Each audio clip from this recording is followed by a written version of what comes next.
Success the school के जिम्मेदारान की जानिब से लड़कियों की मेयारी तालीम और दीनी माहौल में तरबियत के लिए टोली चौकी और पुरानी हवेली ब्रांच में लड़कियों के लिए एक्सक्लूसिव स्कूल का क़याम अमल में लाया गया है। तो जल्दी करें, सही वक्त पर दुरुस्त फैसला लें और अपनी शहजादियों की तालीम के लिए सक्सेस द स्कूल का इंतखाब करें।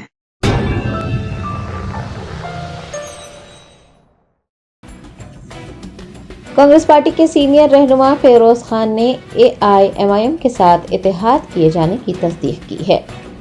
कुल-हिंद मजलिस इत्तेहादुल मुस्लिमीन को भारतीय जनता पार्टी की बी टीम कहने वाली कांग्रेस पार्टी के AIMIM से इत्तेहाद करने का इंकशाफ हुआ है। कांग्रेस पार्टी के सीनियर लीडर फेरोज खान ने मीडिया के नुमाइंदों से बात करते हुए मजलिस इत्तेहाद को हतमी शक्ल दिए जाने की तस्दीक की। उन्होंने बताया कि कांग्रेस हाईकमान ने हैदराबाद से बीजेपी की उम्मीदवार माधवी लता को शिकस्त देने के लिए ओवैसी के साथ मिलकर काम करने का फैसला किया है।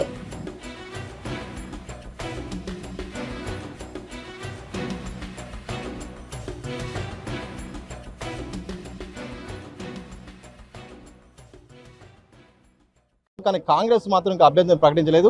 ఫిరోజ్ ఖాన్ విషయంలో ఎందుకు అలసత్వం వహిస్తున్నారు, ఏం జరుగుతుంది, అసదుద్దీన్కి సపోర్ట్ చేయడానికి ఆలస్యమా? ఏదైనా మీకు డౌట్? దోస్తీ అయిపోయింది కదా, అసదుద్దీన్ గెలవాలి హైదరాబాద్. అది కాంగ్రెస్ హైకమాండ్ డిసైడ్ చేసింది, రేవంత్ రెడ్డి గారు డిసైడ్ చేసినారు. నేను ఒక యోద్ధ, మా కమాండర్ ఏం చెప్తారు, మా కెప్టెన్ ఏం చెప్తారు అదే డెలివర్ చేస్తాం.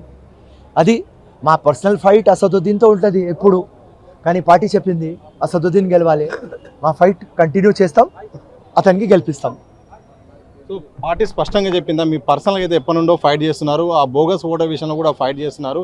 పార్టీ ఏం చెప్పింది? పార్టీ ఏం చెప్పింది అంటే ఫేర్, ఫ్రీ, ట్రాన్స్పరెంట్ ఎలక్షన్కి నువ్వు కొట్లాడు, మేము మీతో ఉంటాం 100%. కానీ ఇప్పుడు ఎంఐఎంకి దోస్తీ అయిపోయింది, అసదుద్దీన్కి గెలిపి. సో